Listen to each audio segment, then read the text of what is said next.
So yeah, she missed out on the pro card by 1 point on your first go. You know. That's scary, mate. That's literally fucking scary. Like, where does this go? Maybe it's for the best she didn't, because she wouldn't know the feeling of not just like completed it. Yeah. If she did take a loss somewhere along the line. Hey, Dan, what the fuck took so long, pal? What's what? She'd be like, "Hey, Dan, what took so long?" Yeah. I like the way that she basically entered at my level, having been competing for like a decade. It's like, oh, what, this old thing? Yeah, I nearly won one of those. I think if she'd won it, I think she'd have to fuck me. Could you imagine trying to get any of the chores done as well? Like, yeah, you haven't put the washing on. Yeah, I'm a pro, so pros don't. So that's on you now. So maybe I'm glad for home services that she didn't win the pro card. It's pretty much a winning argument for everything. Yeah, I'll do the washing again when you're pro. It's a bit more of an incentive for you now. Yeah, so but I mean, like, for didn't look like her first show. She like the confidence, although it was rehearsed, like, looked there and stuff. It was weird, like, the COVID thing's really strange. Like, you go in, like, in the categories and stuff, and everyone's spaced apart and stuff like that. I just grouped everyone together, and the security didn't want none of that beef, so... we had our little clan and stuff. So, it was good. So I shared this council flat with 5 girls, and I'm kind of... I mean, no one cooked me dinner. That's out of order, man. Yeah, you gotta fucking sort that. Not even a roast dinner or a spit roast. And it's Sunday. None of it. So I got the bum deal. So now I know what it feels like to be a competitor's little fucking rent boy that just follows them around. Yeah. Were they all competing, or were they just there to watch? They just came to watch, which was nice. I think girls are a bit nicer to each other, like, when it comes to things like that. Oh, nice! Like, they're part of like a little posse. All of them love each other. Yeah. I can't help thinking that, oh my god, you're so amazing, babe. Yeah. Cunt. Deep down, like, bitch. Like, so as soon as they cunt, I fucking hate that. As soon as they walk off, like. Mate, it was like flowers and cards and all sorts. I was like. Yeah, I thought, like, even just, there was no point competing with that amount of estrogen, really. If that was a room of guys, you'd just be like, yeah. Did you do the thing where you wore pants? Yeah, I wore pants, yeah. You look good. Yeah, thanks. Yeah, pants, massive, yeah. But yeah, it was quite good. There was some quite good disappointments on stage that I quite enjoyed, because I'm a cunt. There was some people that definitely thought that they would win and didn't, and obviously hadn't practiced looking gracious. There was like, girls don't hide it very well. There was some devastation off stage. Is that when you started clapping? Yeah. So like, yeah, a few people that thought they were going to smash it. I think with the female categories, it's a bit like some of the girls like misinterpret like guys saying you look really great, which like they all do. Like I would have fisted all of them.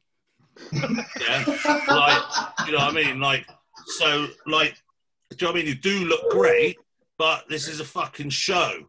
You know what I mean? So I think, but some of them have obviously like sort of like got a chart in their head with like amount of dick pics, chances of winning. Like there's a correlation, and there isn't. Do you know what I mean? You can't take your STDs on stage, as they say, unless one of the dick pics is from the judge. Yeah, that's true, and you have to like it as well, otherwise. You can't just let it slide off into the request. Leave it on sent. You gotta send one in reply. Yeah, mine. This is mine. Dan's penis comes up. It's like a penis, only smaller. Put loads of Lego men around it for scale. It was good. It was good. I mean, the lighting wasn't great. I don't know how the bodybuilders and stuff. It's a downward light, please. If anyone's watching and you're a rigger for like a stage, please, some downward lighting. A chandelier, like I've seen in some of the pro shows, is not acceptable downward lighting. Like some candles, like it's not going to do it. I remember actually at the NABA West, I got there and I was like, fucking hell, you can't let this, like there was like a strip light and then like nothing and then just forward lighting. So we gaffer taped like a kind of like a shield from the strip light just to get anything. Lighting is important, you know. Like I guess posed that the Mr. and Miss Plymouth last year. And I mean, I didn't expect miracles. It was in like a vacant church or something. Yeah. There was no lighting. It was just the windows were open. Just in the chat. You tan up for nothing because the tan made everyone look worse as well. Yeah. There's not enough light for anyone to look any good. Yeah, it didn't help me either actually, because I was guest spotting at that just like the day before I was starting prep for the universe. So I looked literally like a pack of Richmond sausages. I was just like, I'm sure I can pump like and see a vein somewhere, but not really. I was just 300-pound potato just kind of rolled up. Yeah, but I wasn't going to get in shape for a thing when the universe was coming. Well, I didn't even. I think guest spots though, you look better if you're not completely in shape. Yeah, no, but this wasn't. Yeah. But that was like, there's nowhere near. It was like, yeah, I think I like cut like 10 pounds just to like not have like a distension the same size as my whole body. But that was like, that really was.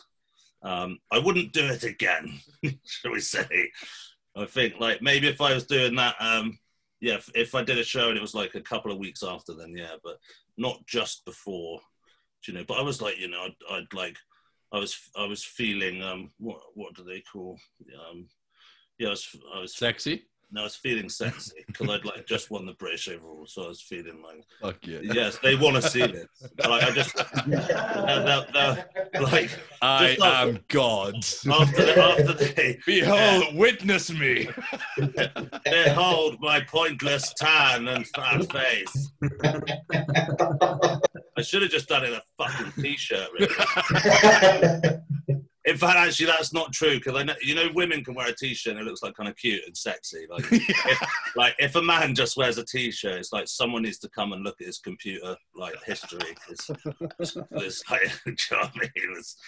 You look like a raging pedo. I don't know what it is. It's just a t-shirt. It's just so accurate.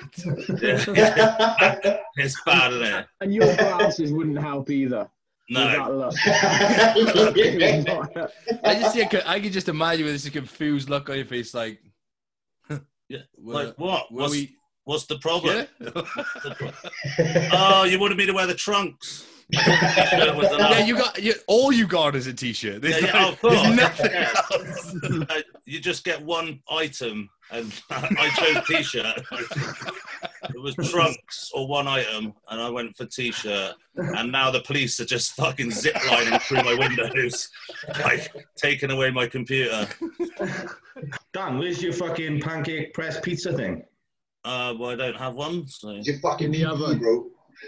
I don't have one. I think they just were like, fuck him. Too big. Like, We don't do 10XL.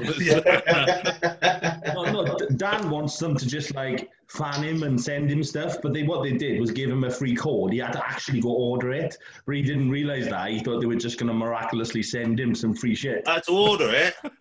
Fuck that, mate. I've got shit to do. I'm not ordering something. If I was going to order something, I'd own some clothes. Like... Every time they request wrong sizes, he always turns around and says, I've got AIDS. He just every message, I've got AIDS. And they're like, yeah, great. Like, yeah, what size are you, bro? I got AIDS. Johnny starts talking on a group which he doesn't name, and it looks, and because he made it, it looks exactly the same as just the Bash Bros thing. Then starts talking about tops. So I'm just going off on, like, fucking hell, I saw this magpie earlier, I was going to rape it. Like, I was like 2 for luck, 5 for a rape, or whatever the saying is on magpies. And then like someone will pop in that I don't know and some clothing company and be like, oh, just wondering what your size is. And I'm like, who the fuck is this? I'll rape you too. Fuck you. Yeah. 2 for luck, 5 for rape. Yeah. So, I think that's the saying, isn't it? I'll go on a t-shirt that. Two of my bushes worth 3 in a fist or something. Like, does the Pope wank in the woods? Then, Yes. Yeah, of course he should do. Oh, fuck you. It's better than the choir boys mouthing off hymns, I suppose. Save that one for later. So I slept for 7 hours the whole weekend as well. I tracked it on my Aura ring. And my Aura ring, just like the next day, was just like, what are you doing? You're a disappointment. Yeah, it was just like, say goodbye to your gains, meathead. Pull your shit out. I thought I can't take the CPAP machine if I break it because it's not even mine. So I was like, I can't break one because I got lent one because I can't afford one at the moment. And then if I break that, then I'm like 2 CPAPs down. I've got like, there's margins I can't recreate. But I'm a think tank. But it just meant I suffocated the whole night. The thing is I couldn't get them because obviously I wear the Spectacles as well. It's also to soften my face because my face normally is like... Jesus Christ. Like, no one wants that, like, as a teacher. Do you know what I mean? I'm going to smash the fucking head in, like... There's not even a prescription in his glasses. Yeah, so it's like, softens up so class. I was just like, show me your dad, I'm going to bum it. So, like, it has multi-purpose. But I'd have to get prescription. Like, if I go and watch a 3D film, then I have to obviously wear the glasses on top of the glasses. And I don't think I'm getting the full experience, to be honest. So challenging wank, Harry Potter, when you're not getting the 3D effect. Everyone else is enjoying it. They finished 5 minutes in. I'm still at the end.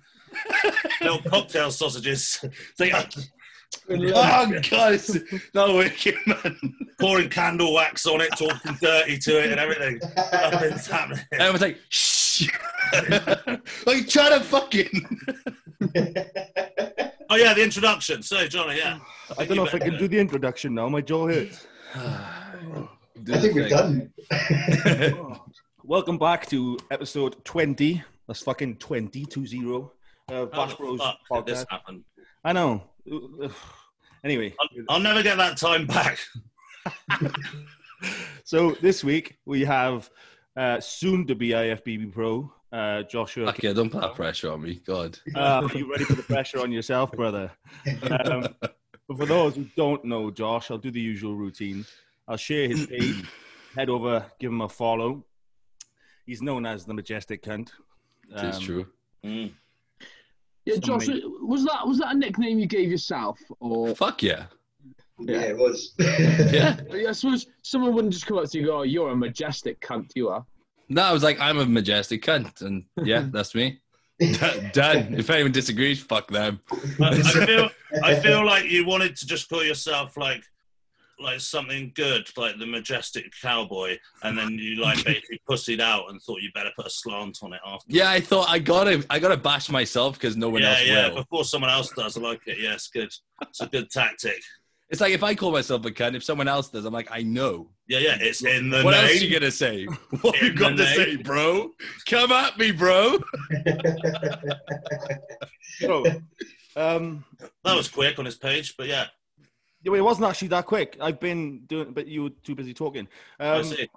So, so you're quite new to bodybuilding, Josh. You kind of turned up and then started winning shit from nowhere, and then carried on winning shit, and now you're at the stage where obviously you're want to win more shit. You're hopefully going to win your pro card. This really is highbrow now, isn't it? Let's be honest. These conversations.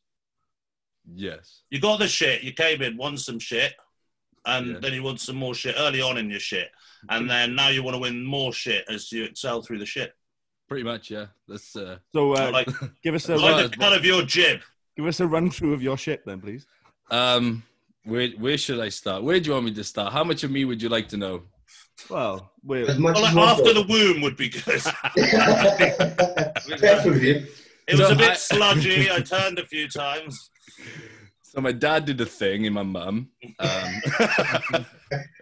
So I moved back from Spain 5 years ago, and when I was in Spain, I started like lifting and shit, and I had my own gym. That didn't end up going really well, so stopped that, moved back. When I moved back, that's when I kind of wanted to start competing, because I'd never actually been around bodybuilders, and I started working with Kate Austin in her gym, and obviously she'd been a competitor and so on, so it kind of gave me the bug to want to start getting on stage. And then I met James Llewellyn, and yeah, since I met him, I was like, yo, dude, I want you to prep me for a show. And I was like, I think I can be pretty good. I can blow and smoke on my own ass. And I was like, I think I can actually be pretty good. I'm really excited to do this. And he's like, oh, we'll see, And then I did the Welsh in 2016, won that. I don't know how. I was tiny. I was like 72 kilos on stage. Like, these guys were like 90 odd. So I was like, oh shit. And then a few weeks later, I got top 6 to the British, so 26 or 27. And then from there, I was like, oh, I could maybe be good at this. So then I started like taking things a bit more seriously, and I started, using gear, went on, started, well, I did a bit of an off season. I've never actually done it like a serious off season. I always like go off the rails a bit in the off season. I find it boring as fuck. So I just like fuck about until prep came, and then prep, go into shows. 2017, I didn't win anything, and I was like really fucked off. So in 2018, I won everything, and I was like a bit better. So 2018 was like my first proper good year in bodybuilding, where I won the Welsh, and then I won my first British in Classic after getting third in my qualifier. So I was like pretty happy about that.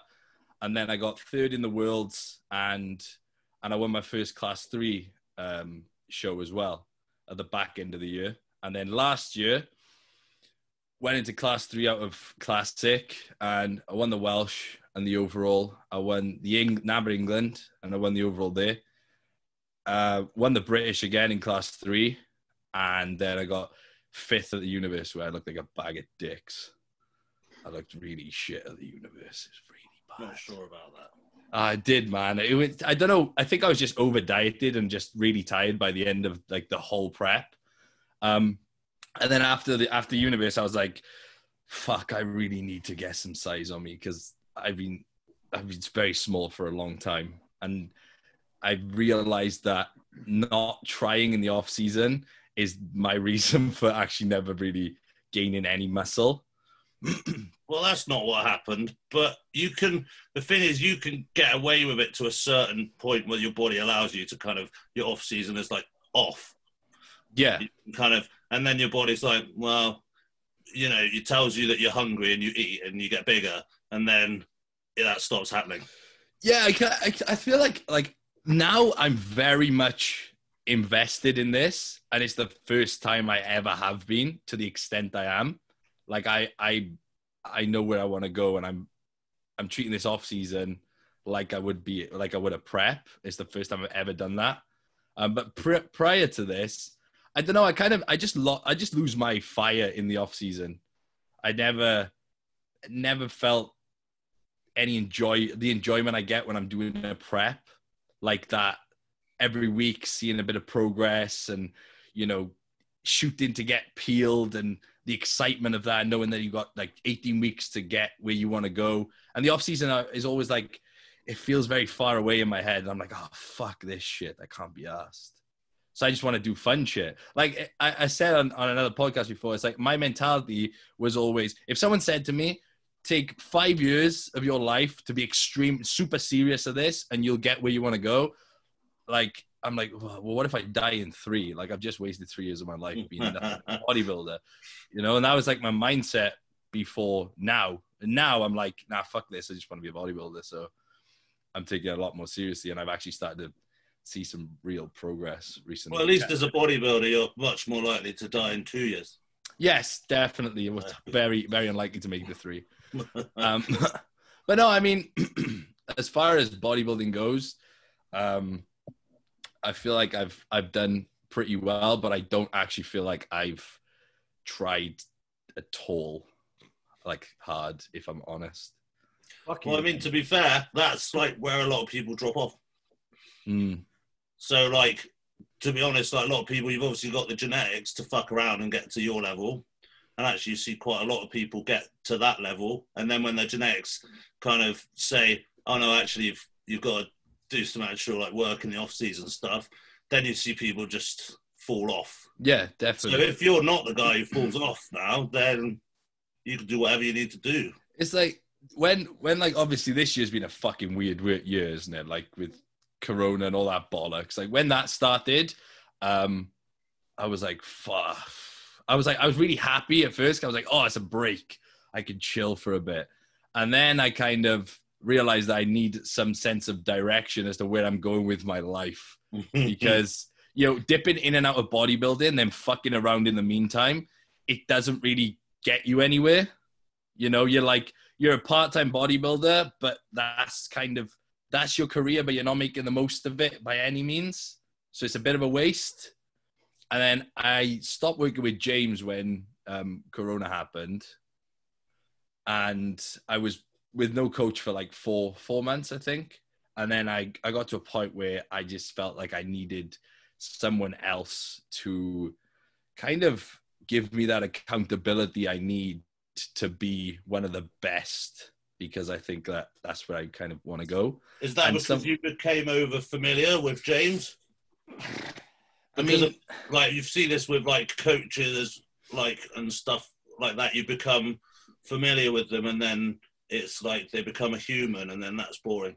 I feel like that kind of had something to do with it. I kind of with me and James initially. When we started working together, we just clicked and we worked really well together. Obviously, that's why I spent such a long time with him. But as we got further and further, I felt like I wanted to start taking my off season more seriously, but I didn't feel like I had that accountability towards him. And I didn't feel like he took it as serious enough either, if I'm honest.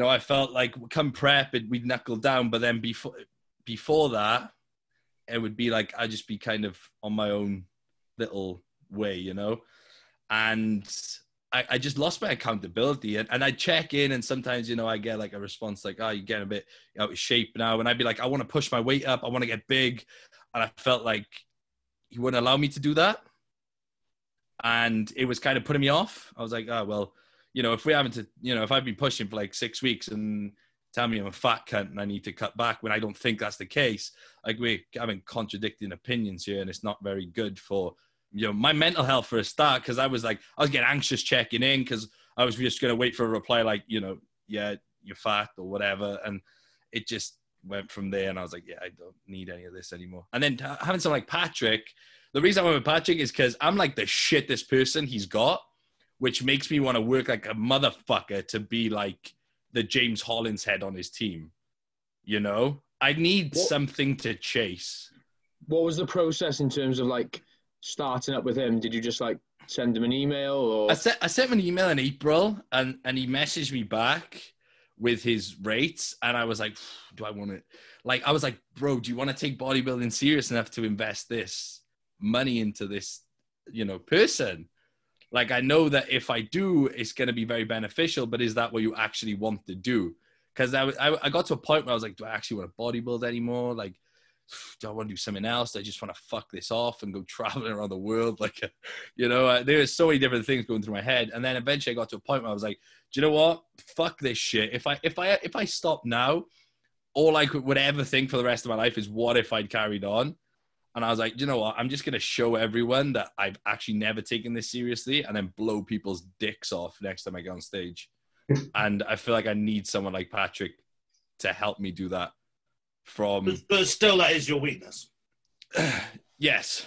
So, you know, like, it's like everyone has a strength, and so far your weakness has been fucking it off.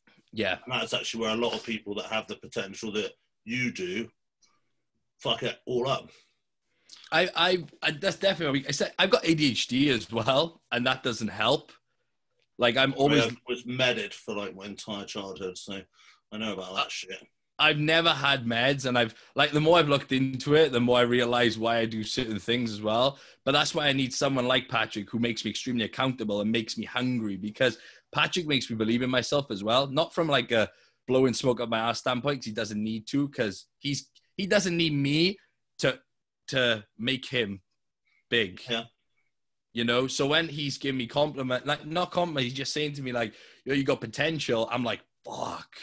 Patrick too is telling me I got potential, like, and that just makes me want to work fucking hard, you know. Yeah. And he just builds me up, and he wants me to believe in myself, which is something I actually, I'm not very good at. I have a lot of confidence, but I'm like, am I actually as good as people think I am? And yeah, I question myself a bit. And what I found with James was, and this isn't like slating James or anything, I'm just being fucking honest, is James would like build me up to a point, and when I started getting a bit too confident, he'd like knock me down a peg or two, and I think it damaged my self-esteem a little bit. And looking back, like, I see these different things. Like, I got off the overalls after an overall win of the NAB England. Like, James told me I shouldn't have won, and that kind of like kicked me in the cunt a bit, you know. And it's not the kind of thing you want to hear from your coach. And all these things kind of just added up. And in the end, I was like, I need a change here. And then when eventually I did go to Patrick, like, James basically said, like, I don't want to be a friend anymore. Fuck off. So I was like, wow, 4 years down the drain. That's cool, man. So, yeah. So then I thought, yeah, fuck it. I made the right decision. I'm like, you know what? I'm going to get to the Olympia, and then I'll be like, yeah, fuck it. I didn't need you. So, yeah. I think you probably do need knocking down a peg or two. Maybe. Maybe it's just because what you project actually isn't inside. Possibly. Yeah, I think what people see and the way you talk and people's perceptions of you, I don't think that's how you really, like, I think sometimes you may even put like a fake persona out there that you are this really confident person. No, I am a very confident person, but when it comes down to actually believing myself, you do have doubts as well. Well, I think it's normal to, you know. I think within bodybuilding, like, I don't have any doubts within myself, as in my ability to work fucking hard and my ability to do the necessary. But when it comes to actually having the genetic potential to be one of the best, that's where I'm like, like, I do need someone to kind of, you know, spur me on a little bit and keep me going a little bit. I can't do that for myself. I've realized this. I need someone that's going to be on the journey with me. You know, think that's the wrong way around, because having the potential to do something, like, maybe I'd be a really great astronaut, but I've never actually applied myself to be an astronaut. And like I said before, like, having the genetic potential is only birthed through exploring it. Of course, 100%. So you'll only know when it's happened. 100%. But it's like, it's having that initial self-belief to actually warrant putting all the work in and not just wasting my time. Well, that's the investment, isn't it? Yes, but like, without that spark, I had no oomph. You know, that's why I would just go, fuck it, whatever. Okay. But now I've kind of like, I just have a different view on it. I'm like, right, I actually believe in my ability. So let's see what can be done it's not like I know I can, but I believe that I got more belief in myself now to be able to achieve what I would like to. So now I'm going to invest myself, and I'm like, fuck it, let's see what happens over the next 5 years. Let's see where we can go. Whereas was there before, was there a specific moment where, like, I know you said, and you mentioned that you decided to go all in on it. Did someone say something, or you just like sitting there and thought one day, I'm going all in on it? I was sitting there and I had no direction, didn't know what the fuck I wanted to do in my life. And I thought, I got to do something. And all I know right now is bodybuilding because nothing else really appeals to me. And I want to work with the best and see if I can become one of them. So, and like I said, it's like being with Patrick, knowing that I am shit compared to people he's got on his team. Like that just makes me want to do so much more. Like I need that. I need something to chase. I look at the other people and I'm like, these people are fucking incredible and I want to be there one day. So I'm going to fucking do what I can together. And I just need that. Like I said, I haven't had that before.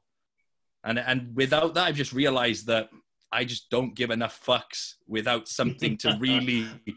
It's true though, man. I'm such a free spirit. Like I'm not locked into anything. Like I've done so much different shit. Fuck me. When I was living in Spain, I'd drive to the other side of Spain just for the fuck of it. Like I look for these small, exciting ventures, but I need something that excites me long-term to keep me locked in. And being with Patrick, that's come out and I can see further ahead than I could when I was working with James. Yeah, deferred gratification. Yes, exactly. Yeah, it's better like having someone like that as well. Like, you respect him enough so there's no questions.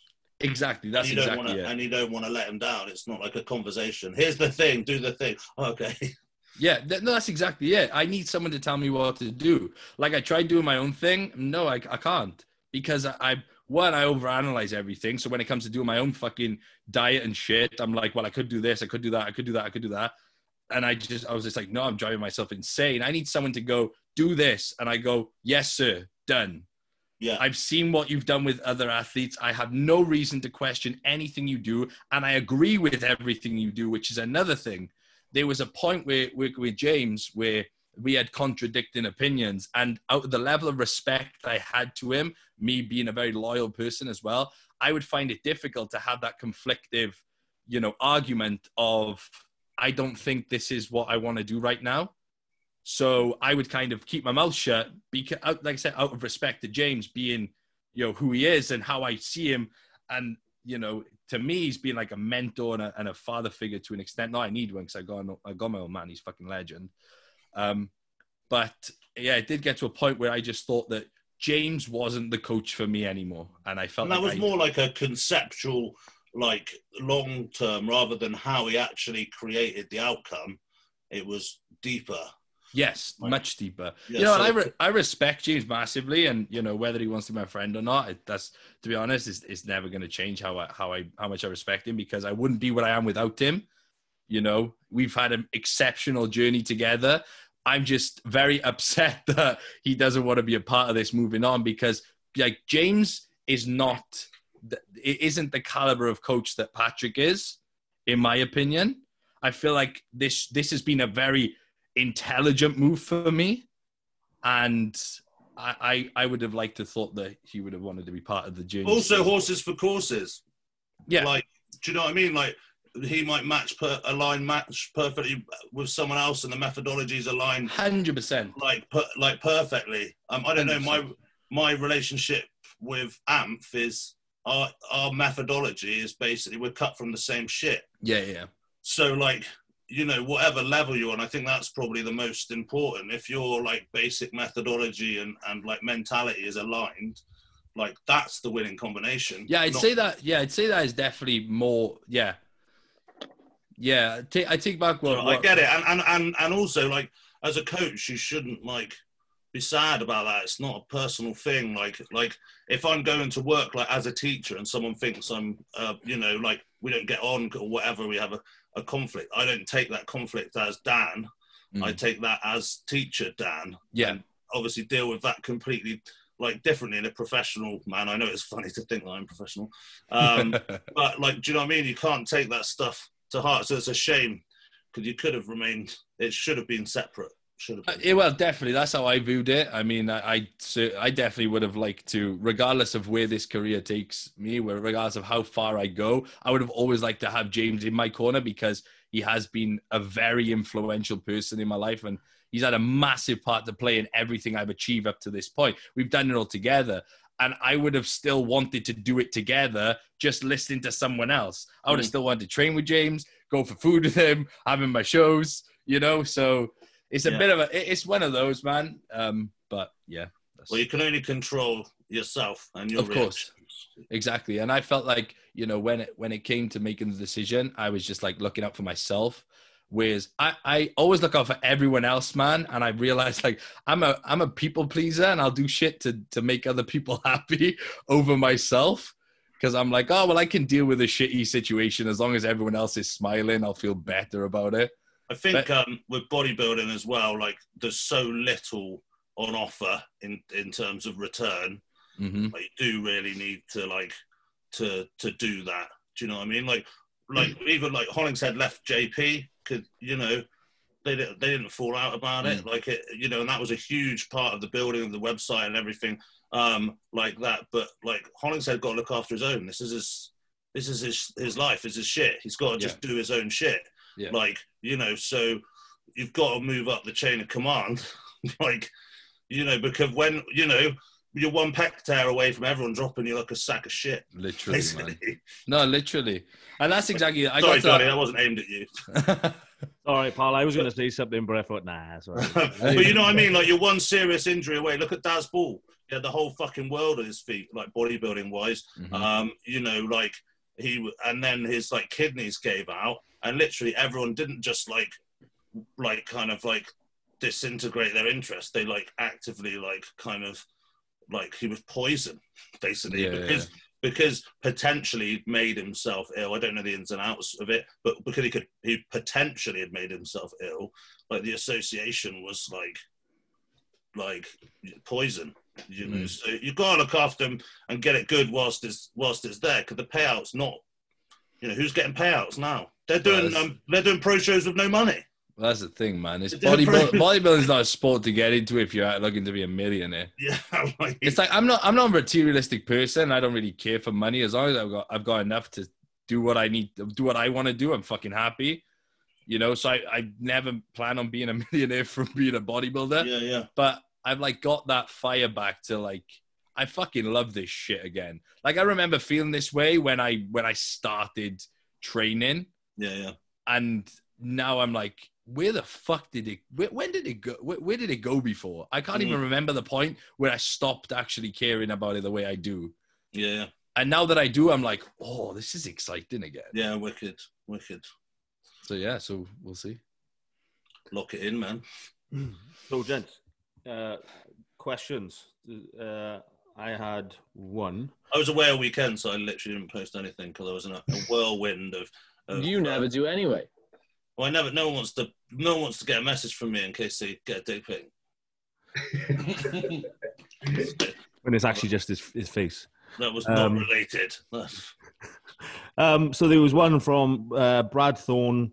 Favorite gym to train at? He's trained at K2 Power Build Hardcore, and PB is therefore I don't know. So your favorite? Someone just messaged you their favorite gym. Yeah, basically. What's your? This is my favorite gym. Look at all Thanks, the gyms guys. I've trained at. What's your favorite gym? I've trained at all of the gyms. So just whatever what's your favorite gym, basically? My favorite gym. Yeah. Well, like in the world. Yeah, sure. That I've trained at. Probably Strength Asylum that I've trained at. Just like I like being there. It's just full of epic people, and the kit is fantastic. You go in, you're welcomed. It's a nice place to be, man. There's a lot of good gyms, but gyms that I've actually trained at myself. I mean, I haven't been to 1,000. I mean, Trojan's a fucking epic gym. K2 down here is a fantastic gym. You know, the people there are great. You go in, you can smash the fuck out of it, and no one's there making you feel uncomfortable or be in a bell end or You'll whatnot. Be sick in the bin. No minds. Yeah. Fuck yeah, you can do it all. So yeah, there's quite a few, but I think strength and science is probably one of my favorite gyms. Josh, do you think potentially that might have played a role in you not pursuing things sooner? The fact that you train at K2 where there's not that many sort of like competitors, 100%. And you're essentially one of the big dogs around there, kind of thing. Of course, man. It's like when you're not around that 24/7, it's difficult. Like I said, my mind doesn't allow me to just lock into one thing at a time. My brain will just fuck off somewhere else, and I'll go with it. I always have. That's how I've always been. So in prep, I have this ability to go, right, you got 18 weeks to be the best. And then you get the hype through Instagram and things like that, which again spurs you on. And then once you lose that kind of connection to the sport when off season comes around and you haven't got many people around you that are as hungry as you are, it just goes, and it gets to here and I'll go, well, I'll go and do something else then for a bit. I go, is it prep time yet? Yay, let's go. But now, like me and my, like I've got Jack's fucking my brother. He is, I could not be where I am without my brother, man. He's something else. He's the best training partner I could ever imagine having for this person. He just makes sure that I am there on it every day, making sure that every box is ticked and I'm doing the necessary. That is, you can't, that is rare. Honestly, man, I could never find a training partner that could replicate what I've got with my brother, because not only are we brothers, obviously, but we have such a the same interest in this sport, and he is as invested in my goals as I am, as well as I am in his. He's still trying to kind of figure out where he wants to go and what he wants to do, but he cares about my success so much, and he knows that I'm a bit of a loose cannon and I will fuck off and go elsewhere if I get bored. So he just keeps me in line, and it's really, it does the world of good for me. I couldn't do it without him. Well, I mean, I think it's weird that you talk about ADHD and other people can say it doesn't exist or whatever, but a type of person that would be to have said to have this is like, that's why I do something else as well. Mm-hmm. So I have the creative output through music and teaching music and this occupation of my mind alongside. The idea of being a full-time bodybuilder to me can do it. And I actually don't know. I actually don't know how people do it. So I think that's my thing. So I have two things running alongside each other that I'm okay at both. Yeah. Maybe you need a secondary. I mean, I've started longboarding. I play the piano and the guitar and that, but then I get bored pretty quickly of doing that. I'll do it for a bit and then I'll be I need to do something else. But yeah, longboarding keeps me occupied, man. It's on a nice day, whether fuck me raining or not, if my head's a bit and I need to do something, I just go out, board for a bit, come back, and I'm like, okay, it's cool. I can do a bit of this again now. I'm all good. So yeah, it's managing it and assessing myself, really looking at myself has been hard, man. I've been through a lot of shit over the past few months and couple of years in terms of looking at myself from a very honest standpoint and telling myself where I'm going wrong and kind of coming to terms with it. It's a really fucking hard thing to do. And to tell yourself that, you shouldn't be doing that and that's not good and that's not good and you need to sort your shit out. So you need to recognize, if you're that type of mind, strategize, and stuff like that. I have strategies for everything because I know I won't fuck off and do anything. In fact, actually, I'm more everything, everything regiment. I'm not. I'm the opposite of a free spirit. I'm very regimented and stuff, and but in my mind being completely scattered. I have to certain rituals and things that I do. Otherwise, I will completely lose my shit. You could just start a WhatsApp group with Dan in, and he'll call you a cunt every time you do something. So it's all right. Just watch the story. It's universal. It's meant for all. Yeah, man. I think. Go on. No, I think it's good. You need to look if you've got something and things aren't working and it's making you miserable. You do need to look inside. You'll never have the outside perspective. That's not possible. But like to make adjustments and understand how you work as a person. I think this is for everyone as well, not someone. Of course, definitely. Like and then not just ignore it, thinking it'll be okay. Yeah, because it probably won't be. Well, that's the thing. I like what you said earlier, Jack. You said about like putting a persona on for like, because other people see you as this confident, like outgoing. Like it's not a persona. It's just there's times where I'm like high as fuck on life, which now is like most of the days. Like I'm like this is my energy. Like I'm a pure like all the fucking time. But that same energy, if I'm a bit lost, goes away, and then I'm like fuck social media. Fuck everyone on Instagram. Like, fuck, does anyone need anything from me? You can all fuck off. So I'm like, so I won't post. I won't post shit.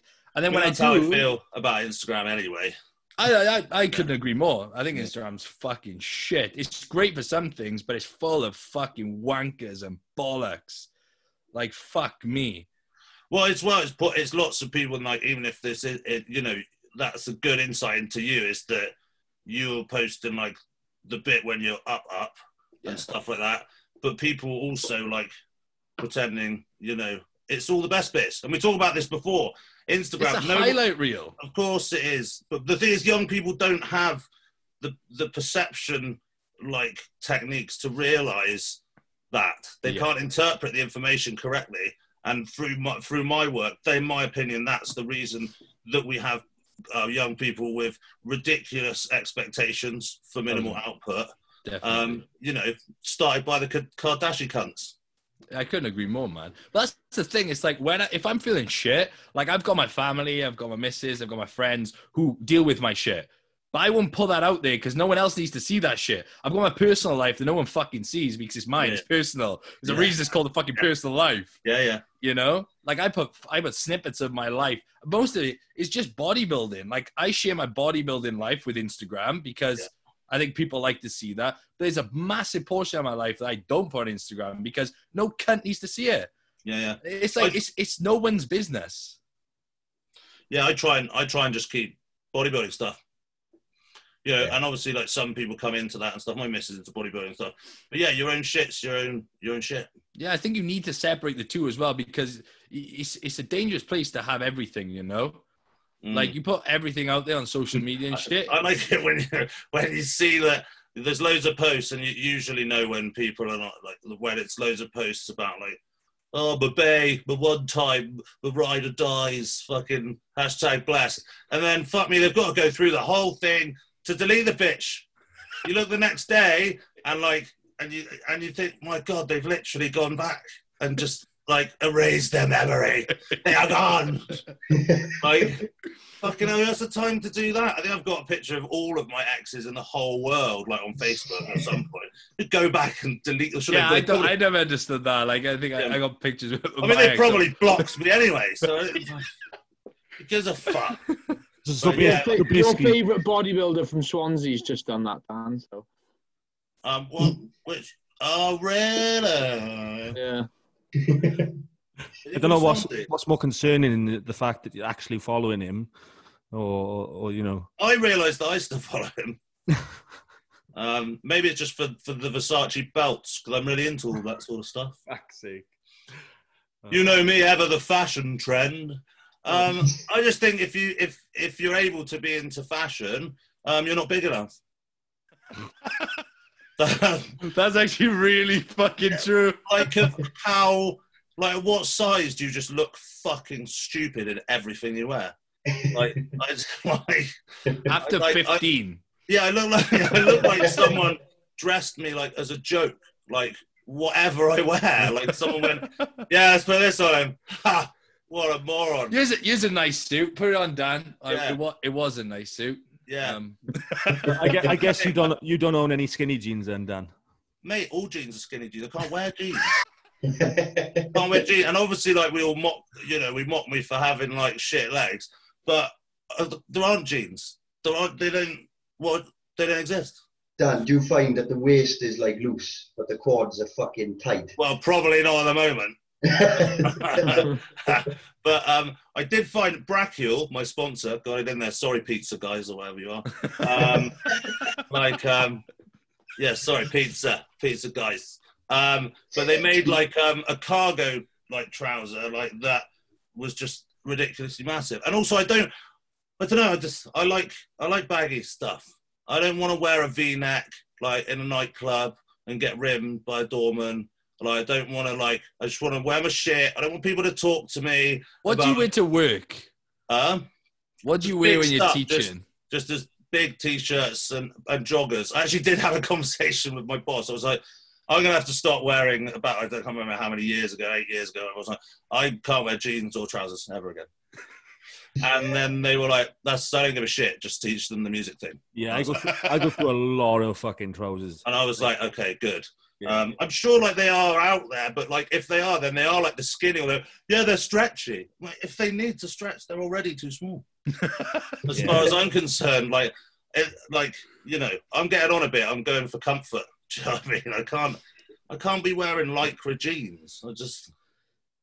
I was wearing jeans, like, because I got small knees. I actually haven't got big legs. I got small knees. Oh, that's yeah. Okay, I'm gonna use that in reverse. I like it. So I could fit them. They were snug. Yeah. But Dan's just got big knees.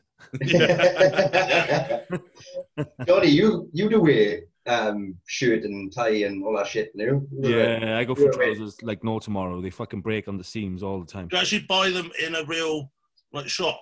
Yeah, well, I've managed to get around the shirt thing. I get like tailor-made shirts, and they're all right. But the trousers, you can't get around it. I get tailor-made shirts. What do you guys get? Oh yeah, no, you should hear Johnny actually goes. Mine are made for me. I'm so massive. I need tailor-made shirts. Yeah, when you're called, what do you call your meetings?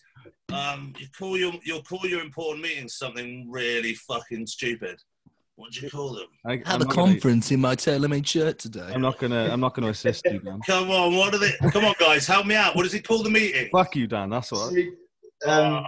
Fuck! They're called something really obnoxious. You wouldn't even say it. He knows what it is as well. I can't even remember. But yeah, when I'm called into an ambassador trademark meeting, you can't even eat a Ferrero Rocher. I just can't. I can't eat Ferrero Rocher. I just can't eat a fucking tub of chicken and rice. Mate, just fucking told you, blend it, get massive. Yeah. Blending food. Blend it, get massive. You need a t-shirt. But yeah, back to the point. Yeah, I ripped like a ton of like suit trousers and shit. I can't get around it. Like there's no flexibility in the material at all. So unless I plan on like bunching them up like a cunt at my waist, that's how it is. Get big, they said. It would be fun, they said. Mate, whoever. So this is the thing, though. This is my point. This is the way my brain works, all right? I'm getting massive to look good with no clothes, so fuck clothes. Let's make this a thing. Like,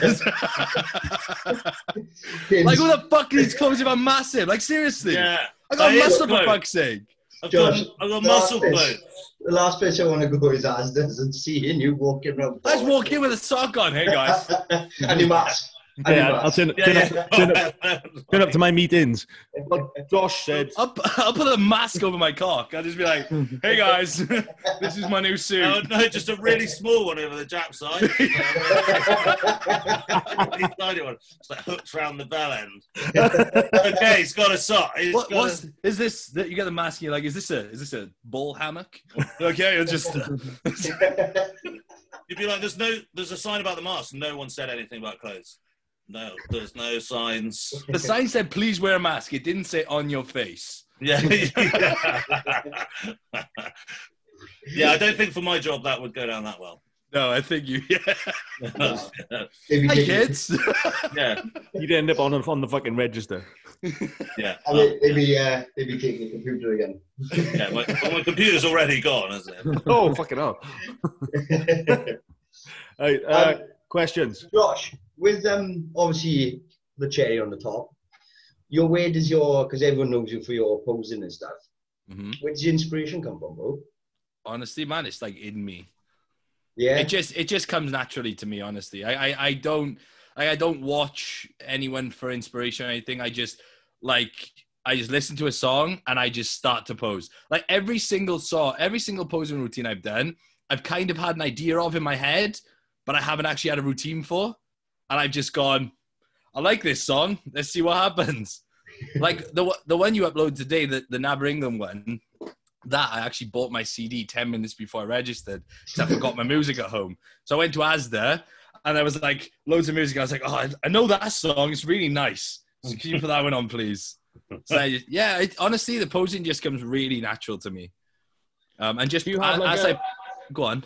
No, I was going to say, do you have like a dancing or like a theatre background at all? Did you do any of that when you were younger? I done a lot of martial arts, which like helps with mobility and, you know, hips and stuff. I did a bit of salsa when I was in Spain as well, which again helps. And I was just like naturally good at that. I think I'm just very like naturally got good rhythm. And to be honest, with the posing, it's the part of bodybuilding I love the most. Is like, I've created this, but watch this. Like, I need this to do what I love doing. So, like the complete opposite of Dan, then. Yeah, basically. Like literally the complete opposite. It's if like I could just go and get aware, like when I went to that bodyworks thing in Amsterdam, where it like just tells you what your body fat is and how massive you are. That's all you want. The show was you just stand on that, and it just calculates it all, and then just like prints you out a winning ticket or something. That's like just prints out a pro card if you win the overall. And it's like, I have rhythm in playing. Like I'm not a great bass player by any means, but have like the rhythm and the music and my family background is all that. But moving, you know, as a majestic cunt is no. That is not. I think that's one of my outlets as well. With you, like, you know, you said you got to have other things. Yeah. It's like that's one of the things I really can invest in easily. Like I can just put some music on and just start posing, and I fucking love it. Until you get to £300 and then it hurts. Yeah, I don't plan on getting to £300. always aim to £300. I'll do like 250. There we go. How tall are you? 5'7". So are you gonna be 212 as a max out? That's the plan. The plan is to go 212. I don't think classic is. I think classic would limit my potential, if I'm honest. In terms of the weight limit, I feel like I could do a bit more. I think you need to be tall. I think, like, I don't know how, but the taller guys seem to get away with more. Yeah, definitely. Well, they've got a big weight limit. The weight cap. I know, like, it doesn't seem to be quite as linear. No, for every inch, you get to add like 10 or 12 pounds. It's like, what the fuck? It's a big difference. Neil Curry has got like braids that like looking about an inch thick at the moment, looking about 10 pounds thick. That's like a pretty decent strategy. You can still grow hair, just fucking get some fucking cornrow on the go. On your tiptoes, like. Yeah. You could do cornrow and grow hair on the bottom of your feet and at the top. And this is how big I am. That's how you win classic. Yeah, I think like classic was just always going to be a no-go. I think. Like I'm naturally a light person, but I'd still struggle to be my best at the weight cap, I feel. Because I think it'd be like, I think even for now, for amateur, my weight limit would be like 175. Like 175. I was 180 last year, and I was tiny. Yeah. You know, like it's just ridiculous. So yeah, I think 212 would be the goal. Any other questions, Jack? Hey, do you remember I showed you the puppy on the podcast not that long ago? Has it grown again? Oh,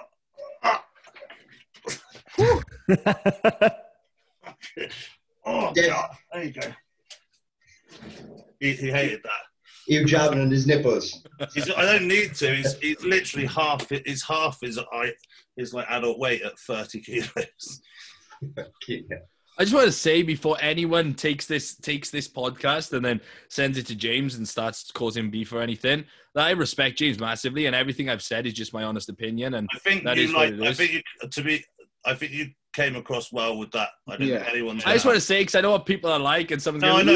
You're like fucking mongs. I think you're definitely overthinking that. I think you the disliker will do it. I think that you made that very clear, and that you didn't want to like end your friendship. So yeah, I wouldn't overthink that. I think you. No, good. Thank you. Appreciate it. Oh, yeah, huge respect. So do you have any questions, John? Or Yeah, Jack, you got a question, Pop? I didn't put a box up, but in terms of like progression over the next sort of 5 years, what's the sort of game plan now? Do you plan on competing next year? There's that... I don't know. You don't know? Well, this Corona stuff, mate. I mean, this Corona stuff as well. Like, I was planning on competing next year, and if it's going to do this again, yeah, mate, I can't like Alice went through the Corona, the lockdown. We were training outside. She then put everything back. Mate, I'd fucking lose my shit. She took it like a champ. I'd smash the world up. If my show got like cancelled, mate, I'd just go out and start executing grannies on the street. I just start throwing Hadoukens at mate. I don't know how, and I think that has happened to other people, and they've taken it really well. And I've been fair play. Mm-hmm. Take something like that on the chin, because getting that close, man, is there was a friend of mine, Ryan Mackins, who came basically to a condition, and then everything just got cancelled. And I was just I mean, obviously you get the rebound and stuff like that. But at my position and stuff, my go time is, my window's now. Yeah. Do you know what I mean? I can't be losing a prep, really. If that's going on, I need to just I know it's too much to just get bigger. And I can't be losing preps. I've probably got 5 left. Do you know what I mean? I get what you mean. So you're young, I mean, with me, honestly, man, at the moment, as much as I would love to get on stage, I love competing. I love it. It's my favorite part of it all. And the posing routine is my favoriteest part of all of the favorite things. Yeah. But I'm also very aware of how high I have set the bar for myself now. And I'm aware of where I am and where I would like to be. So I'm willing to just take the time to develop. You've got the time. But yeah, you just got it's how you keep the fire ignited, as you exactly said. How do you, without the constant competition? I tell you, someone who's just like that is Paul Latham. He's a fucking because he is. You'll see him for 5 minutes, and he'll be like, "Yeah, I'm on prep again," and he'll be like, "Yeah." He loves the grind and stuff. About 4 weeks out, I don't think he loves it, because he's that's the thing. It's prep is the only thing that's ever pulled me in. It's the only part of the process that's ever pulled me in. And now I actually feel good and happy and excited about off season. I want to stay here for as long as I can. Yeah. Because the headspace I'm in is where I need to be to move forwards. So for as long as I'm feeling this way, I'm happy to just sit here and keep on getting better. Yeah. And a lot of people, like I said, we've talked about when not that genetics run out, but there are gears to it as well. Definitely, mate. Do you know? And you get some people with great genetics get the first couple of gears free. Yeah. But then there's always a point where you've got to combine that. Man, fucking graft. And if you can pull it off, that's when, I always say that's when champions are made. But you see hundreds of these, these Instagram people fall at the fucking wayside. As soon as their genetics bottoms out, they're like, what, the actual work thing? I have to do I can't do that. Yeah. It's that I've realized how little I've done in the past, just in these 8 weeks that I've been working with Patrick. Because I've been we've had a couple of hiccups on the way, just a few personal issues, which is nothing serious, but just I couldn't get all of my meals in one day and another day. But apart from that, I can't believe how I look now compared to how I looked 8 weeks ago. And I can't believe how I look now compared to how I looked 8 months ago. And I'm oh shit. So maybe if I do knuckle down, this is actually going to, and that's what gets me excited. I'm like, oh my God, I feel like a bodybuilder now. I don't just feel like a child that's got a good shape. It's true, man. I'm standing backstage and people are like, you're a baby. And I'm like, yeah, but I'm still going to beat you because I look pretty.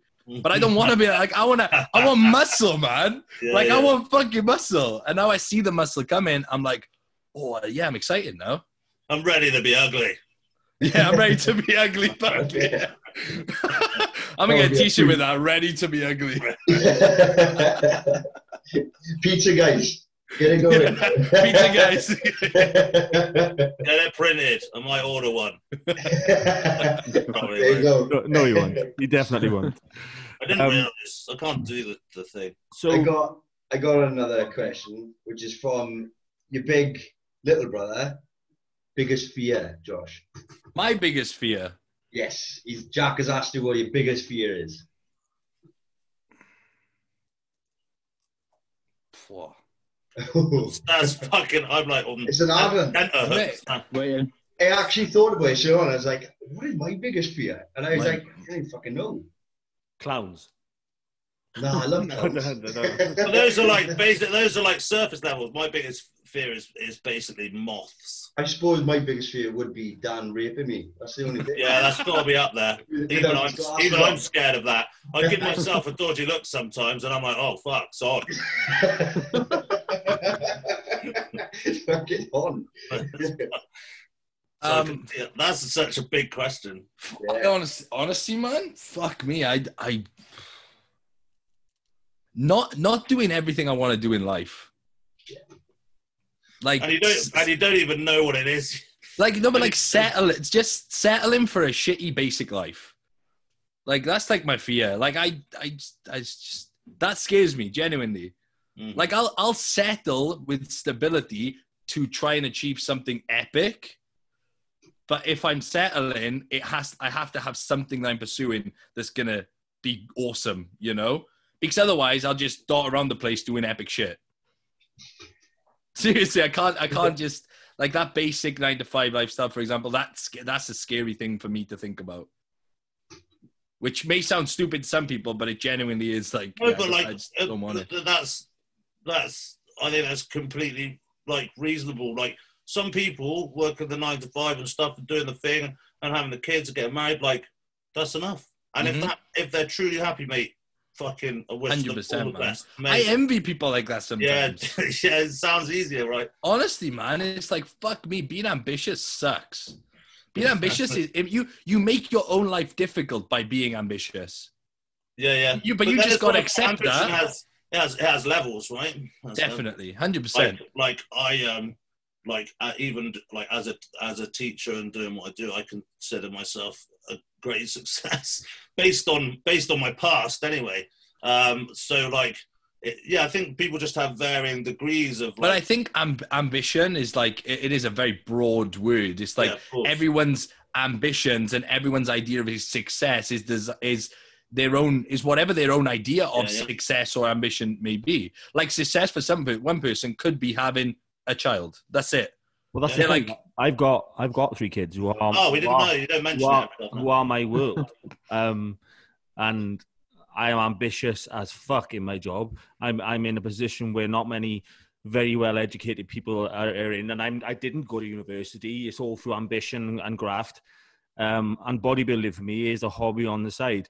I mean, the injury in itself when I first started bodybuilding was a blessing in disguise for me, because I probably would have taken that and run with it and probably killed myself by now anyway. So, you know what I mean? I think for me, it just moves the goalposts. You can be ambitious. It just, obviously you're ambitious towards what you want at that point in time. For me, seeing my kids up until they're adults, you know, successfully being a father is a big deal, you know, and bodybuilding for me is like, if I can win some shows along the way, then happy days. Like my idea of success and what I want for myself and my own ambitions have changed as well as like the years have gone by. Now I'm locked into something that I would like to be great at, that I found that, you know, that drive and that passion again to want me to go. But along the way, I've thought about many different things that I want to excel at. Like, you know, being a speaker. I love speaking. I feel like I do a very good job at it, and I feel like I could. And there's been times I've gone, don't be one of them guys who talks about how to get rich when you're not rich. I love those guys. I love those guys. Or the guys that are rich because everyone's paid them to tell them how to be rich, but before that they had no money. Oh, I got these 4 Ferraris. Sign into my fucking so-and-so. Mate, Louis Theroux, have anyone seen any of those documentaries? Yeah. Yeah, he does a great one with one of those, like the Millionaires Club, and he goes around and asks them, and like, none of them. There's none of them are millionaires, apart from the guy telling everyone how to be a millionaire because he stole all their money. He's fucking amazing.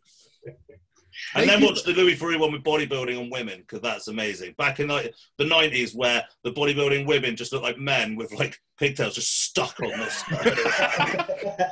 Wait, where did women's bodybuilding disappear to? Because there was a time. There was a time where women looked insane in a sense of fuck me. How did you put that much muscle on that? Yeah. Well, they just the Arnold banned it, didn't they? Basically, the Arnold said they weren't doing it anymore, and then the IFBB dropped it because it got too mad. It got too mad because basically the women were just willing to bigger than the men hormonally transition. But it's back. Women's bodybuilding is back, and I think it's a good thing. But I think that we're just going to go down that rabbit hole immediately. Yeah. It's going to start off with like, a bit bigger than physique, and then. I mean, just look at how extreme things are now compared to what they were. It's just going to take that more extreme again.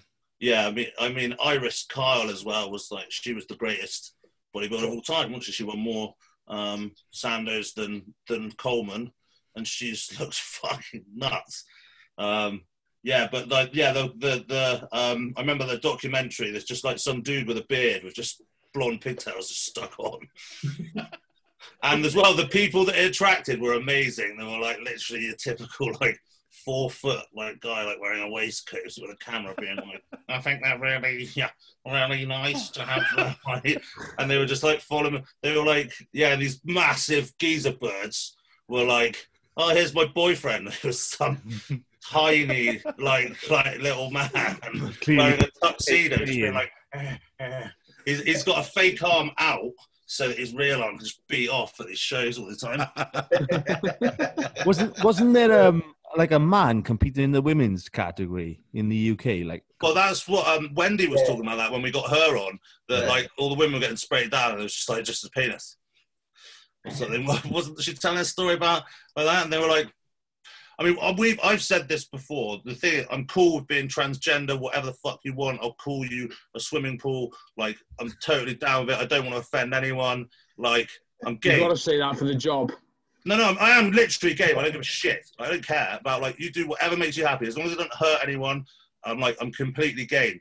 But the thing is about that with sport is that it is the end of female sport. Of just, like, that's it. When you allow men to start, like, you imagine the UFC, Brock Lesnar versus like a fucking Ronda Rousey. Yeah, Ronda Rousey. It just, come here, bitch. Yeah, just literally kicks her in half, like, you know, just two like. It's good.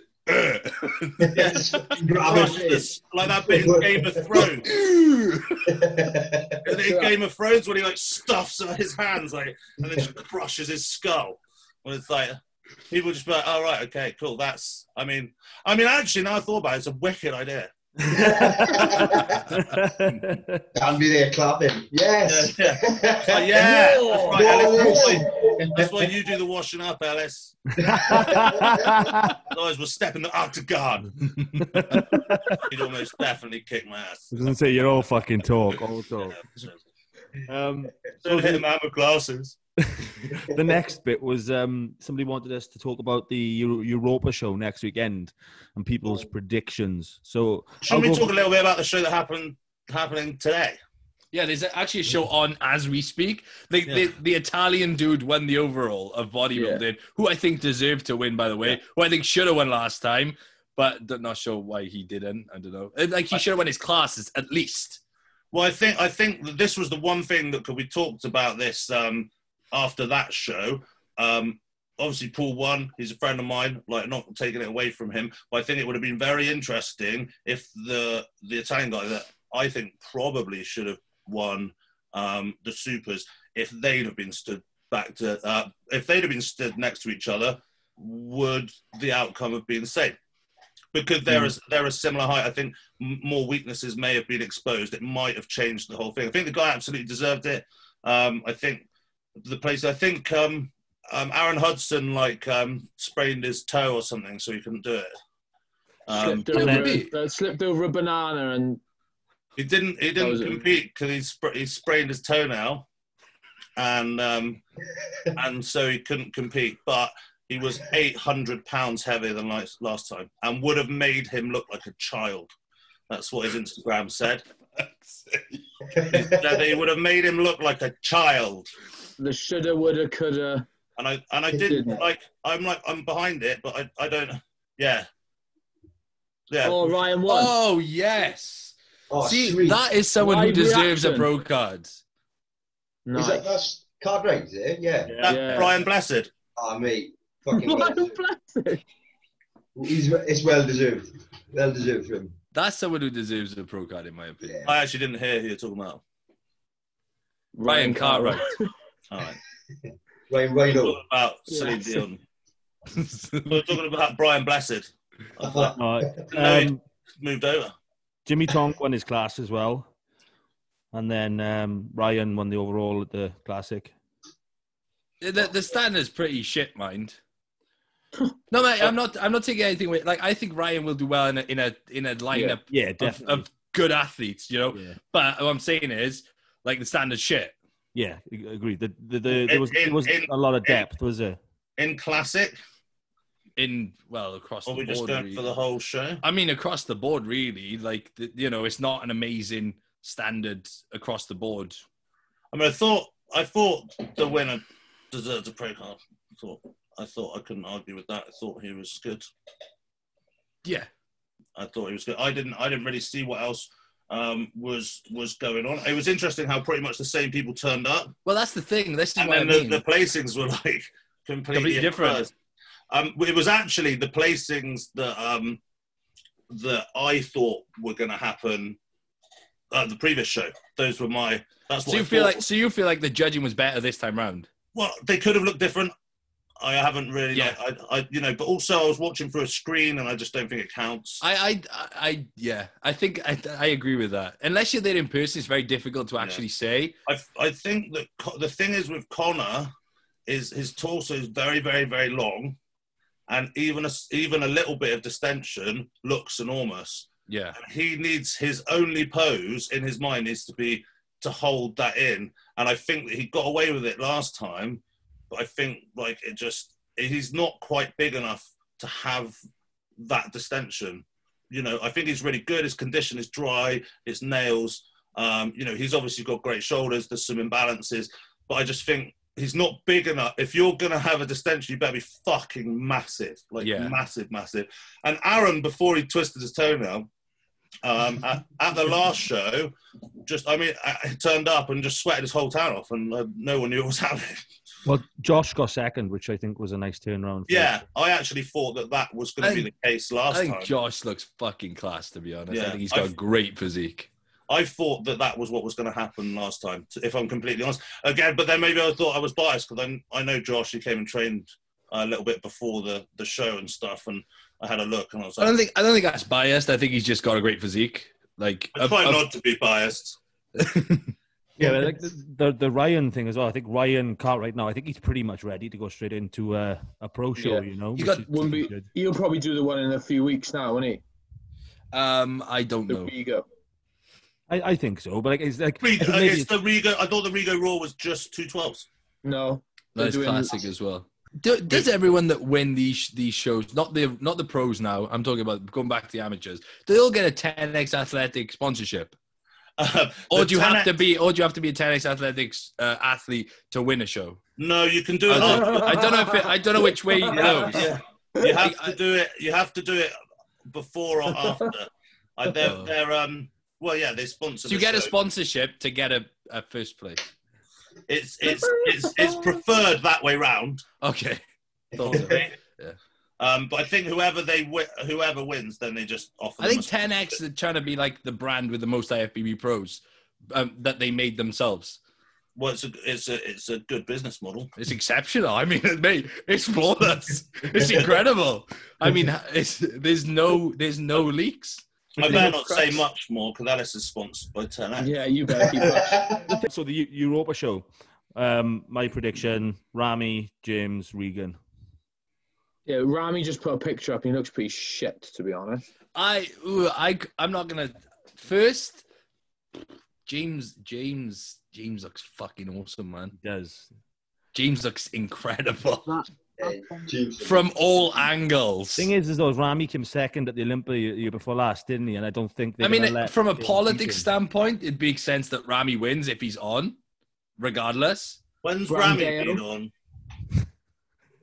Like once, I think. That's actually a really good point again. Never. Like, let's be honest. Like, he's fucking outrageous, but he's so outrageous that he doesn't have to He's really like a be on. cloud. Yeah, he doesn't have to be. He's never been like gully, like grainy, has he? Like, No. But then he's like 800 pounds. Like, you know, he's just. The thing So- is, look at James. James is like 270. Like that's a lot of weight to be diced the way he is, man. Yeah. Like I don't think people realize how fucking big he is. That's I mean, but fucking- I've spoken to him about this because, and hopefully this doesn't happen. He gets this close, and if he gets flat, his upper body will disappear. Hmm. Well, he's done it before, isn't he? That's the point. He's done it. He's done it before, and well, we spoke to him about it on this. Yeah. Yeah, he knows it happened. So hopefully, like they've cracked he needs to stay full. Yeah. But get shredded. So like his the way that he has to come in, your weakest area goes flat, but he can literally like go from like you see Instagram, and you're like shit, and then he's turned up at show, and you're like fuck, like you know, in those last bits, if he digs a little bit too much, he just like I don't know what it is, the glycogen just dives out. That pic he put up today of his fucking back, he just needs to put a tan on. Just do that. Literally. Just whatever he That's did. what I was going to say. In terms of condition, there's literally nothing else to take away from him. Yeah. He's there. Yeah. He's fucking on the money. And if that can be maintained. But also, what's the reason that it's happening then? Is it stress? Is it and he, you know, I've spoken to him at length about this, not on podcasts. It's one of those phenomenons. Because his legs don't go anywhere. His legs just absolute trees. As for him beating Big Ramy, they probably wouldn't let it happen even if it did. And the thing is, have we ever seen, like we've seen James Hollowhead, and I've met him and he's absolutely enormous, but I don't think I've ever stood next to anyone as big as Big Ramy, ever. Because he's like, I mean, the thickness in that, and like especially in the lower body. Yeah. The quality of it, like the quality. And look how complete it is. Like there's no weakness. Yeah. No, there really isn't. There really is no weakness. That is the perfect rear double. Yeah. Rafael Bandeo will be good. Yeah. I was just about to say, Ahmed. Yeah, Rafa is. He looks a lot bigger because you actually commented just wow. Yeah, I was like, just wow, like that's fucking insane, man. I think I literally just was like, fuck.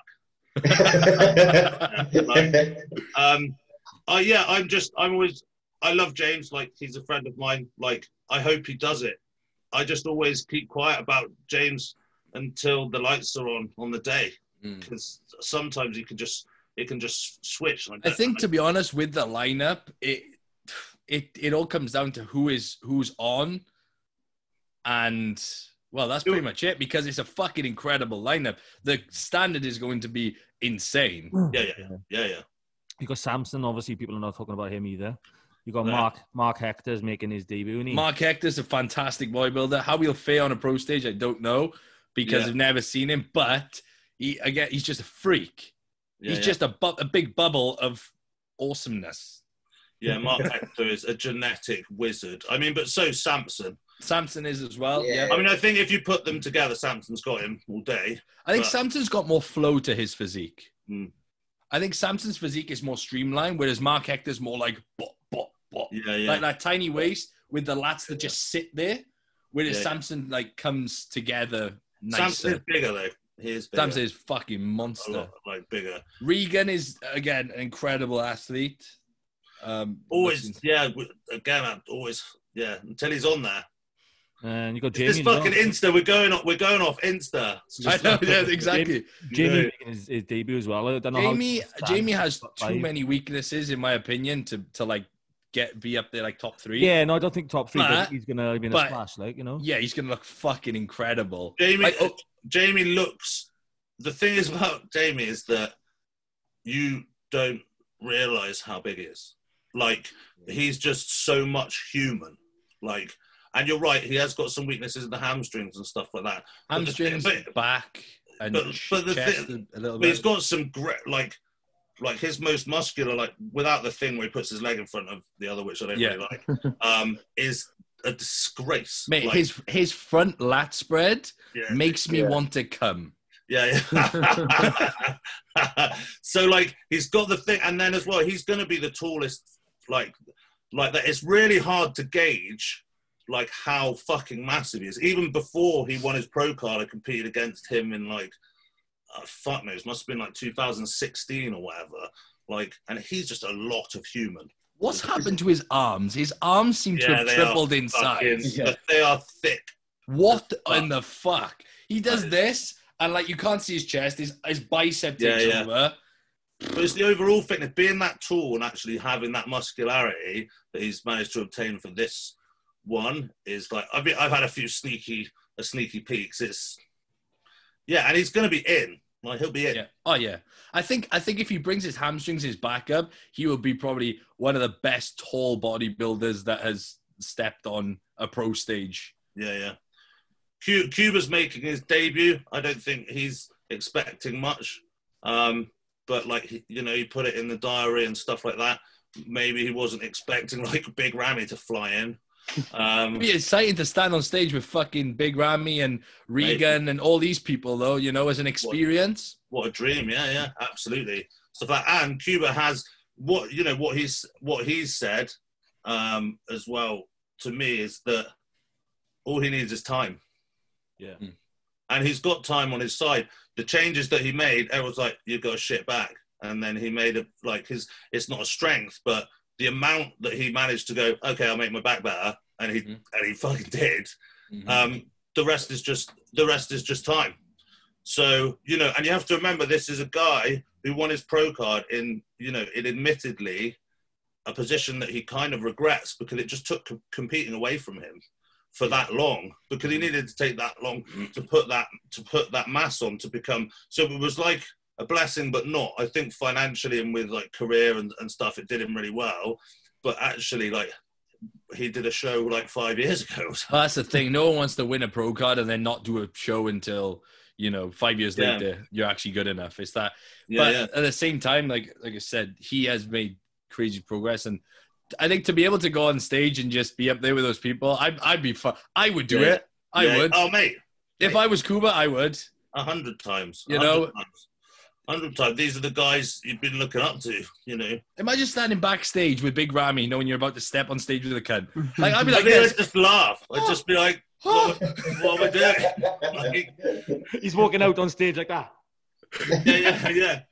Hi, Mom! Just get as close to Big Ramy as possible, just for lols. Like, try and just jump in front of him. In the pose down, jump in front of him, and then nobody can see. Yeah, be that guy that at the amateur show weighs 4 stone and like a spread at the top. Like, there's always that guy at the amateur show who's bollocks, and then he starts doing like the worm in front of everyone. There's always that guy. And then just do that to Big Ramy. I don't think Big Ramy's known for his sense of humour, to be honest. He'd probably just poof you off the stage. Probably just eat you. Yeah. Go, baby. No, I like baby. Like, carb up on face. I have no idea really about like the placings and of that. It's also a fucking weird lineup, really. These are fucking strange. It could go many different ways. I'm just excited that there's actually a pro show where the standard's going to be good. Yeah, you know? Yeah, it's going to be fucking a sight to see. Like, can we live stream it for £48,000? Yeah. The thing is, though, is I think hypothetically, if James beats Ramy, he's already putting himself in with that top 6 shout at the O. Then I mean, top 3 get a no invite anyway. Yeah. But to have that boost. Yeah. Yeah. Imagine beating Big Ramy. Like, And James is hungry for it as well, you know. He's a man on a fucking mission. Oh, yeah. I watch him. I don't watch many people, all right, but I watch him and I'm like, fuck, man. Oh yeah. And you can tell if he wasn't sponsored by Regcon, and if he didn't have, like, obviously if it wasn't his livelihood to do a lot of the content, he probably fucking wouldn't. He'd be happy enough, just leave me the fuck alone. I'm working. You can see he's in. Leave me in my. He's like Dorian, you know. He doesn't give a fuck about anyone else. He's just doing the work, and then he's gonna rock up, being the best he can be. But he's got a platform to put it out there for people to watch, and he's making the most of it. Like, who wouldn't? He's you know, he's got a way about him, hasn't he? A way of talking, a way of like communicating that like appeals to to everyone, really, that resonates with a lot of people. And he's not afraid to say the hard shit, you know, and so I think that's why he's become generated such a following. But yeah, I think he'd just disappear for a bit. He calls me Big J, which is ironic. That means you just got a capital J in front of your name. I don't take that wrong way. He's always called me, like, every time I competed against him in 2013 last, I think it was, and he was his first ever supers and he came like second or something, but yeah, obviously we've sort of stayed in touch ever since. I'd like send the odd voice note and he always calls me Big J and I always fucking chuckle. I mean, he's like, he's not done. He's got time, and he improving like exponentially. Doesn't seem to be slowing down. No. You know, well, James is one of the reasons I went with Patrick. I thought James would probably be with someone else next year. So. If you looked at James when he was like towards the end of his time with JP, a lot of people thought, well, that's James maxed out. And then he switched lanes to Patrick, and then he was like, oh, hang on a minute, there's an extra dimension to that. I think there were another couple said like between. Yeah, he was with Acito, wasn't he? Yeah, he's done a few a little like Phil He likes Phil that. Vish. I think he takes a bit, from. Yeah, I looked at that and I thought, fuck me, if someone that good can improve so much, I need to know what's going on behind the curtain. I need to see what's there, man. So what is the secret then? Hard work, bro. Honestly, when he said my plan, I was like, so where's the magic? And he's like, yeah, work, bitch. I was like, fuck.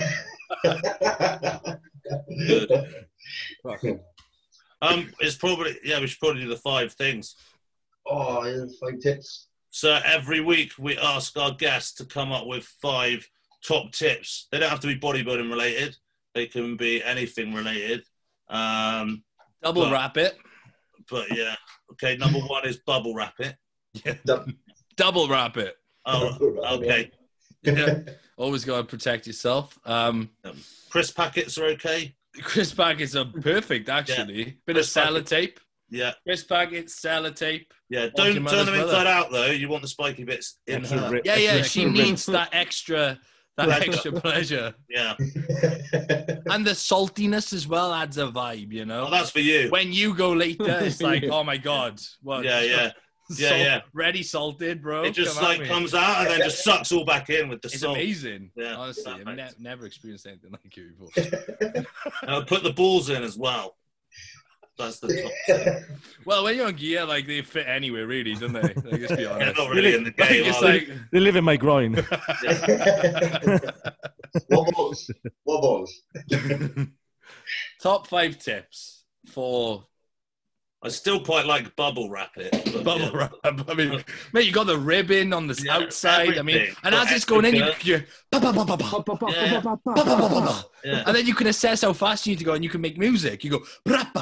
Yeah, you can do polyrhythms. That's sick. I know what I'm teaching tomorrow.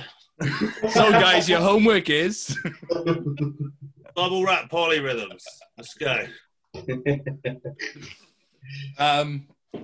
Okay. Top 5 tips For what, life, bodybuilding, or just anything in life. general? Anything. For life, Anyone. don't be so hard on yourself. Like, don't fucking pressure yourself to be so much that you end up hating yourself for not being that just yet. Be patient. Work fucking hard if you want something. Don't expect it to just fall in your lap. Don't be a cunt unless you're a majestic cunt. And a majestic one. That's me out. And just fucking chase happiness. Like, that's all that fucking matters in the end. Anything that makes you happy, do that. And if anyone has something to say about it, just don't worry about it. Just tell them to fuck off. Or don't tell them anything. Just disregard it entirely. Obviously, there are some exclusions if you're having tendencies for like rape and stuff. Yeah. Like, there are some. Crack. Be sensible with your pursuit of happiness. Yeah, Yeah. Crack makes you happy. Yeah, crack's a kind of a short-term happy solution, I think. So, yeah. You will feel like shit on the come down. Yeah, what goes up must come down. Mm-hmm. Exactly. So be careful with chasing happiness. The dragon. Yeah, chasing. I don't like cocaine, but I like the smell of it. Another one for Pizza Boys. That was it. He had them ready, straight up. Yeah. All right. I think that's probably like our time. That's usually the amount of time that people are willing to talk about bodybuilding. Yeah, man. Actually, we didn't really talk about bodybuilding. We did. We talked about lots of things that wasn't to do with anything, really.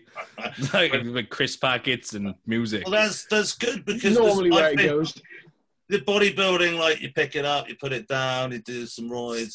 There's not much to say about it. Bodybuilding bores me when it comes to talking about it. Like, there's, it's like, what you do? Well, you go to the gym, you work really hard, eat all the food, and then when it comes to time, you get shredded, go on stage. Like, there's not much more to it. It's very simple. But then you get people on Instagram overcomplicating everything drastically just to make themselves look good because they got fuck all else to offer.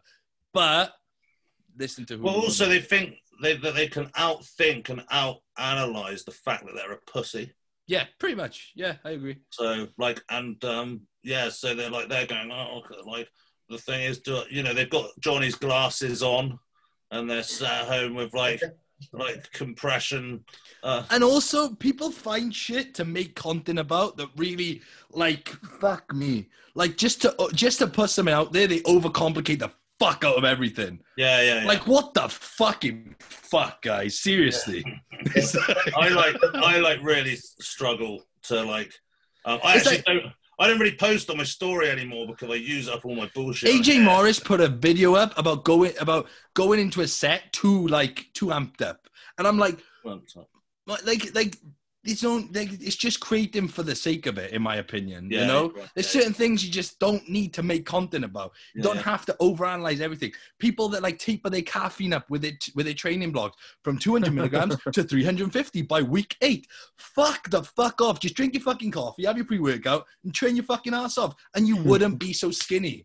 Seriously, it's like. That's just how it fucking is. It's true. It's basic mechanics. It's so simple. It just pisses me off only because I just look at it like this. If there's a newbie comes into bodybuilding and they go to the people who are influencing because they got following and they're just overcomplicating everything, these people are then dragged into this overcomplicated way of doing shit, which actually is want to go because initially, not just initially, through the entire process, the basic fundamentals are extremely simple. But especially when you start. Josh, do you have an aura ring? Fuck no. Yeah, you've got to have an aura ring.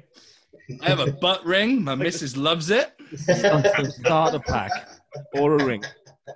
Do you know what tells me if my sleep's off? Me, like how I feel. Like if I wake up and I go, I feel a bit tired, I'm like, I'll have another hour. Done. I don't need a fucking ring on my finger to tell me that. Like, fuck me. Analyze yourself. Don't get someone else to do it for you. Well, I have an aura ring. I know you do, Dan. I'm not gonna. I like you, Dan. I'm not gonna diss you for your Aura ring, even though I think it's shit. But Yeah. He thinks it's shit. He thinks it's shit. I think it's a lot of bollocks. But I still like you, so it Yeah, doesn't there we matter. go. It's okay. I won't buy a second one. Just put it on your cock. Close. Fucking sleeping all the time. You slept for 7 days. What's going on? I'm gonna make a boner ring. Yeah, I think Tells you how already much blood's pumping through your erection. Oh, you're at 99% capacity. Well done. It's game time. Last night you got to 99. Have a rest. Take it easy. Yeah, to be fair, my Aura ring does fuck me off because every day it tells me to like basically lie down. It's like, but I've got a job. So I get up and it's like, your sleep was shit. It's like, yeah, that's because I'm insane and I've got sleep apnea. and then it's like, you should take it easy. Yeah, cool. Just ring work and just say, sorry, ring says I've got to stay at home. I'm sure they'll understand. So I do wish sometimes the Aura ring would just realise that, yeah, I'm an insomniac psychopath that suffocates in the night at least 100 times. And would just cut me a fucking break. Just send me a picture of some tits or something in the morning. Do you know what I mean? I just think like I can't do the whole meticulous with every single thing. So I just keep things basic and simple as fuck and it works. I think if someone's happy doing all the meticulous shit and monitoring everything, fantastic. But when you're looking at like your fucking, what is it, resting heart rate, fucking post-workout, can't eat because my heart rate's too high bullshit. No, you got to take your blood sugar. You can't eat unless you take your blood Fucking sugar. eat your food, man. Fucking eat your food. Like, it's too much. Mate, if Ryan was on, he'd be having a meltdown. He'd have a supplement for that. Yeah, it would just suddenly just go like. I guess. Try this new butthole spray. Just one spray and your butthole's clear. We all know he probably wouldn't even be listening. He'd just be doing this. Yeah, that's true. Yeah, he would just be texting. Yeah, he's just going to dislike this. Or he'd just go and make tea like in the background. Yeah. Yeah. Poor Ryan. Ryan hates us all now. I felt a bit sad. No, I didn't. Well, it came up on his story, didn't he? That somebody asked him a question. And they said, why are you no longer on the Bash Bros podcast? And he said, well, I was busy for a couple of weeks and then they no longer wanted me on the podcast. So to clear it up, everybody, he actually just went all radio silence on us. We then removed him from the group and he decided to not even speak to any of us. So it's because he's got new friends like Ben Pekulski. Yeah, no, he did it, James Llewellyn. He hates us now. You're either in or you're out. We've got a new name for it. Llewellyn. We